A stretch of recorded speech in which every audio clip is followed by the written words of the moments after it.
Welcome to fandom. তো আরেকটা video নিয়ে চলে এসেছি আজকে। আইএসএল আরো এক্সাইটিং হয়ে চলেছে টপ অফ দ্য টেবিলে আর টপ 6 এর জন্য। চেন্নাই কিন্তু কালকে হারতে হারতে 1-0 হারছিল, সেই ম্যাচে কিন্তু কামব্যাক করেছে একটা অলিম্পিক গোল, আর শেষ মুহূর্তে কিন্তু অঙ্কিত মুখার্জির একটা খুব ভালো ফিনিশে 1-0 হারতে হারতে 2-1 কিন্তু করে সেই জায়গা থেকে নর্থ ইস্টের কিন্তু এই মুহূর্তে আর কোনো চান্স নেই, বেঙ্গালুরুরও কোনো চান্স নেই, সবাই কিন্তু বেরিয়ে গেছে।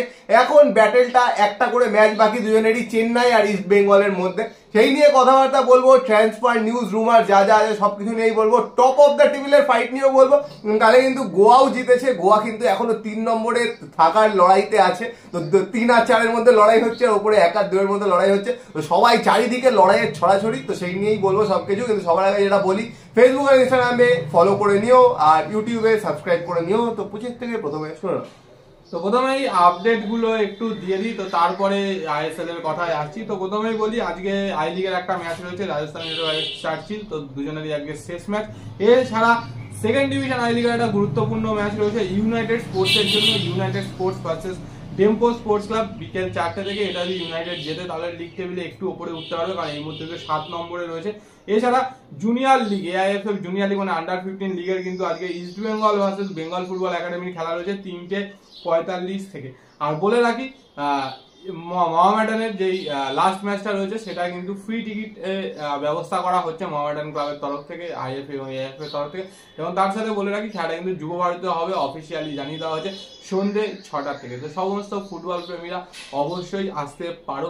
এবার তার সাথে আরো একটা আপডেট দিয়ে দিই, সেটা হচ্ছে আইএসএল এর প্লে অফের। তো আইএসএল এর প্লে অফ বা যেইগুলো রয়েছে সেগুলোর ডেট মোটামুটি ফাইনালাইজ হয়ে গেছে। সেটা হচ্ছে নক আউট শুরু হবে হচ্ছে, মানে যেটা 3 থেকে 6 পর্যন্ত যারা আছে তারা যেটা খেলবে সেটা হচ্ছে 19 এবং 20 তারিখ। সেখান থেকে যেই দুটো টিম কোয়ালিফাই করবে তাদের ফার্স্ট লেগ সেমিফাইনাল হবে হচ্ছে 23 এবং 24 তারিখ, সেকেন্ড লেগ সেমিফাইনাল হবে হচ্ছে 28 এবং 29 তারিখ, এবং ফাইনাল মোস্ট প্রবাবলি শনিবার দিন হবে 4 মে, এরকমই কিন্তু শোনা যাচ্ছে।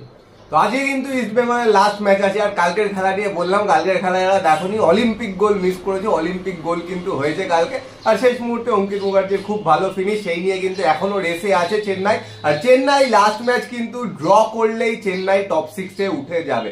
লাস্ট ম্যাচটা গোয়ার সাথে আছে চেন্নাইয়ের, আর ইস্ট বেঙ্গলের লাস্ট ম্যাচ আজকে আছে পাঞ্জাবের সাথে। ইস্ট বেঙ্গল যদি আজকে জিততে না পারে তাহলে কিন্তু চেন্নাইকে আর কিচ্ছু করতে হবে না, চেন্নাই এমনিতেই কিন্তু কোয়ালিফাই করে যাবে। চেন্নাইয়ের এই মুহূর্তে 27 পয়েন্ট, ইস্ট বেঙ্গলের 24 পয়েন্ট। ইস্ট বেঙ্গল যদি আজকে জেতে, ইস্ট বেঙ্গল কিন্তু তাও কম্পিটিশনে থাকবে। লাস্ট ম্যাচ যদি চেন্নাই হারে, সেই জায়গা থেকে ইস্ট বেঙ্গল উঠতে পারবে, কারণ ইস্ট বেঙ্গলের গোল ডিফারেন্স বেশি আছে। তো আজকের খেলা নিয়ে প্রথমেই বলি, আজকে কিন্তু মেন দুজন প্লেয়ার নেই। একজন সৌভিক চক্রবর্তী, আগের দিন রেফারির সাথে তর্ক করার জন্য ইয়েলো কার্ড খেয়েছে। আরেকজন প্রভসুখান সিং গিল, যেটাই কিন্তু মেন ফ্যাক্টর আজকে হবে। প্রভসুখান কিন্তু নেই, প্রভসুখান আগের দিন টাইম ওয়েস্ট করার জন্য ইয়েলো কার্ড খেতে, 4টে ইয়েলো কার্ডের জন্য কিন্তু এই ম্যাচে নেই। তো এই ম্যাচে কিন্তু কামালজিৎ খেলবে। তো এটাই হচ্ছে ব্যাপার, এই দুটোই সমস্যা, যে কামালজিৎ আর কামালজিৎ থাকবে, আর মানে গিল আর সৌভিকের জায়গায় কে কে খেলে। একটা হচ্ছে গিলের জায়গায় কামালজিৎ, আর সৌভিকের জায়গায় মোস্ট প্রবাবলি অজয় ছেত্রীকেই হয়তো খেলাবে, কারণ অজয় ছেত্রী ছাড়া হয়তো আর কোনো অপশন নেই। তন্ময় দাস কিন্তু রয়েছে, ও কিন্তু আইএসএল এর স্কোয়াডে রেজিস্টার, বাট ওকে কোনো ম্যাচ খেলায়নি। আজকে কি সুযোগ দেবে এটাই হচ্ছে দেখা, কারণ তন্ময় কিন্তু একটা ভালো প্রসপেক্ট ডিফেন্সিভ মিডফিল্ডের জন্য, কলকাতা ফুটবল লিগে অসাধারণ খেলেছে। তো সেখান থেকে সুযোগ দিয়ে দেখতে পারে। আর বাকি তো যা আছে টিম, আমার তো মনে হয় আনচেঞ্জই থাকবে, কিন্তু যেটা করতে হবে, কোনো কিছু না ভেবে আজকের ম্যাচ জিততেই হবে। তো এটাই কিন্তু মেন বক্তব্য, যে কে খেলবে সৌভিক চক্রবর্তীর জায়গায়। কারণ অজয় ছেত্রী কিন্তু অনেক দিন ধরে স্কোয়াডে নেই। সেই প্রথম দিকে সৌভিক চক্রবর্তী যখন ছিল না তখন কিন্তু অজয় ছেত্রী ছিল, কিন্তু লাস্ট কিছু ম্যাচ ধরে কিন্তু স্কোয়াডেই নেই, মানে যে 20 জনের স্কোয়াডটা হচ্ছে তার মধ্যেই থাকছে না। এবার কোচ কিন্তু অন্যরকম কিছু করতে পারে, লালচুং নুঙ্গাকে আবার সেন্টার ব্যাকে নিয়ে আসতে পারে, সেই জায়গায় খাবড়াকে ডিফেন্সিভ মিডফিল্ডার খেলাতে পারে। অপশন কিন্তু খুব একটা বেশি নেই, কিন্তু গোলকিপারে তো একজন খেলবেই, কামালজিৎ, যে আগের সিজনে তো অসাধারণ গোলকিপিং করেছিল।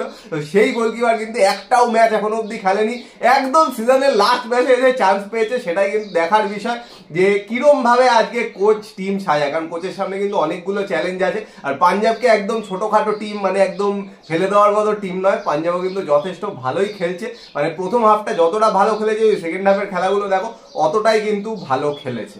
তো এবার চলে আসি ট্রান্সফার আপডেট গুলোতে। তো তার মধ্যে বলে রাখি, ইস্ট বেঙ্গলের কথাতেই আসি। তো ইস্ট বেঙ্গল তো বেশ কিছু প্লেয়ারদের সাথে কথাবার্তা বলছে, বেশ কিছু প্লেয়ারকে চাইছে। তার মধ্যে একজন কিন্তু রয়েছে চেন্নাইয়েরই জিতেশ্বর সিং। তো এই জিতেশ স্যারের সাথে কিন্তু কথাবার্তাও বলেছে আমাদের কাছে যতদূর খবর আছে। তো সেই জিতেশ স্যারকে যদি পায় একটা কিন্তু ভালো ইনক্লুশন হবে মিডফিল্ডের জন্য। তো যদি জিতেশ স্যার বেরোয় চেন্নাইয়ান থেকে বা কোনোভাবে অন্য কোনো ক্লাবেও যদি বেরোয়, সেই জন্য কিন্তু চেন্নাইয়ানও তাদের মিডফিল্ডের একজন প্লেয়ারের সাথে কথাবার্তা শুরু করেছে, সেটা হচ্ছে জামশেদপুর এফসি জিতেন্দার সিং। এই জিতেন্দারও কিন্তু জামশেদপুরেরও যথেষ্ট ভালো খেলেছে, জামশেদপুর যেবার সিট ছিল সেইবারও খেলেছে, ওয়েন কোয়েলের খুব পছন্দের প্লেয়ার। তো সেই জিতেন্দার সিং এর সাথেও কিন্তু কথাবার্তা শুরু করেছে। জিতেন্দারের কিন্তু এই বছরই কন্ট্রাক্ট শেষ হচ্ছে। আর জিতেশ্বরকে যদি সাইন করাতে পারে ইস্ট বেঙ্গল, আমার মতে কিন্তু খুব ভালো একটা সাইনিং হবে, কারণ ইস্ট বেঙ্গলের মিডফিল্ডে কিন্তু একটা জিনিসই মিসিং, সেটা হলো স্পিড।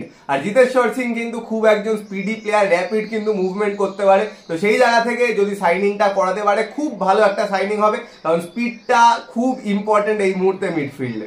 আর বলে রাখি যে ইস্ট বেঙ্গল কিন্তু গোলকিপার পজিশনের জন্য কথাবার্তা বলছে, কারণ end of the season most probably কামালজিৎকে কিন্তু রিলিজ করা হতে পারে। তো সেই জায়গায় যতদূর শোনা যাচ্ছে এর আগে একজন গোলকিপারের সাথে কথা বলেছিল, সেও চেন্নাইয়ের শ্রমিক মিত্র, বাট ওই ডিলটা কতটা কি হবে সেইটা জানা নেই। বাট এই মুহূর্তে এটা শোনা যাচ্ছে যে একটা ইনিশিয়াল কথাবার্তা কিন্তু চেন্নাইয়ের আরেকজন গোলকিপারের সাথে শুরু হয়েছে, সেটা হচ্ছে বাঙালি গোলকিপার দেবজিৎ মজুমদার। একসময় ইস্ট বেঙ্গলে ছিল, কেরিয়ার শুরু করেছে ইস্ট বেঙ্গল থেকে, তারপরে প্রচুর অন্য জায়গায় খেলে, তারপরে আইএসএল একটা সিজন ইস্ট বেঙ্গলে খেলেছে। তো সেই দেবজিতের সাথেও কিন্তু কথাবার্তা বলছে, but Debjit second choice goalkeeper হিসাবে ইস্ট বেঙ্গলে আসবে কিনা সেটাই হচ্ছে দেখার। এটা কিন্তু বড় প্রশ্ন। গোলকিপার তো খুঁজতেই হবে, কারণ সেকেন্ড গোলকিপারটাও একটু স্ট্রং রাখতে হবে, কারণ ইস্ট বেঙ্গলের সেকেন্ড গোলকিপার কিন্তু যথেষ্ট উইক। এই ম্যাচে কিন্তু সেই খেলবে। আর প্রাপসুখানের জন্য কিন্তু ভালো একটা কম্পিটিটার আনতে হবে, নাহলে ম্যাচে যদি কোনো ভুল ত্রুটি করে সেই জায়গা থেকেও কিন্তু বসানোর কোনো জায়গা নেই, কারণ সেকেন্ড গোলকিপারটা এতটাই বাজে। তো যাই হোক, এগুলোই কিন্তু ট্রান্সফার নিউজ আছে। ইস্ট বেঙ্গল কিন্তু প্রচুর লোককে এখন মানে অনেক প্লেয়ারের সাথে এখন কথা বলছে, শুধু বিদেশি না ইন্ডিয়ান অনেক প্লেয়ারের সাথে কথা বলছে, প্রচুর নাম তোমাদের বলেছি। তো দেখা যাক, এদের নিয়ে অ্যাডভান্সমেন্ট হলে অবশ্যই সেই অ্যাডভান্সমেন্টের কথাগুলো তোমাদের জানাবো। আর একদম শেষে আরেকটা মোটামুটি অলমোস্ট কনফার্ম নিউজ দিয়ে দিই, সেটা হচ্ছে ডেভিড মোটামুটি ডিল ডান। ইস্ট বেঙ্গলে কোনো সম্ভাবনা নেই আর মোহামেডানে থাকার, তো ইস্ট বেঙ্গলেই আসছে। তো সেই জায়গা থেকে মোহামেডানও কিন্তু একটা সাইন করিয়ে নিয়েছে, সেটা হচ্ছে আইজলের প্লেয়ার, আই লিগের top scorer, all time top scorer, সবার রেকর্ড ভেঙে দিয়েছে। এখন অব্দি 15টা গোল করেছে, আরো একটা ম্যাচ বাকি আছে, তো সেটাতে গোল করলে আরো একটু এগিয়ে যাবে। তো সেই লাল লিঞ্জুয়ালা লাল বেইকা, তো ওর সাথে কিন্তু অফিসিয়ালি ডিল ডান করে দিয়েছে। একটা সময় কথাবার্তা হয়েছিল যে ও জামশেদপুরে যাচ্ছে, কিন্তু সেটা ইনিশিয়াল কথাবার্তা হয়েছিল, যেহেতু আইজলের সাথে 2026 অব্দি কন্ট্রাক্ট, 25 অব্দি কন্ট্রাক্ট রয়েছে। তো এইটা কিন্তু ট্রান্সফার ফিস দিয়েই বা নেগোসিয়েশন করেই কিন্তু সাইনিংটা হচ্ছে মোহামেডানের ক্ষেত্রে। তো বুঝতেই পারছো, মোহামেডান যেহেতু আরেকজন ইন্ডিয়ান স্ট্রাইকার আছে, সেই সূত্র ধরে বলাই যায় যে ডেভিড কিন্তু বেরিয়ে যাচ্ছে। আর ধরেই নিতে পারো ডেভিড কিন্তু ইস্ট বেঙ্গলে হয়ে গেছে। পরের সিজনে আরেকজন ইন্ডিয়ান ভালো রিক্রুট কিন্তু ইস্ট বেঙ্গল করে নিয়েছে। তো দেখা যাক এরপরে বাকিদের নিয়ে যা যা আপডেট থাকবে সেগুলোও বলবো। কিন্তু তোমাদের কি বক্তব্য ডেভিডের সাইনিং নিয়ে? আর অনেক সাইনিং করাচ্ছে আস্তে আস্তে, এতগুলো নাম বলি, সেগুলো নিয়ে কি বক্তব্য কমেন্ট বক্সে কমেন্ট করে জানাও। আর আজকে কি মনে হচ্ছে সৌভিক চক্রবর্তীর জায়গায় কে খেলবে, এটা হলো মেজর কোয়েশ্চেন। সেটা কি মনে হচ্ছে সেটাও কিন্তু কমেন্ট বক্সে কমেন্ট করে জানাও। আর ভিডিওটা পছন্দ হলে লাইক করে দিও, শেয়ার করে দিও, আর চ্যানেলটা অবশ্যই সাবস্ক্রাইব করে দিও, আর বেল আইকনটা টিং টং করে দাও রেগুলার নোটিফিকেশন পাওয়ার জন্য। চলো এখনের জন্য টাটা।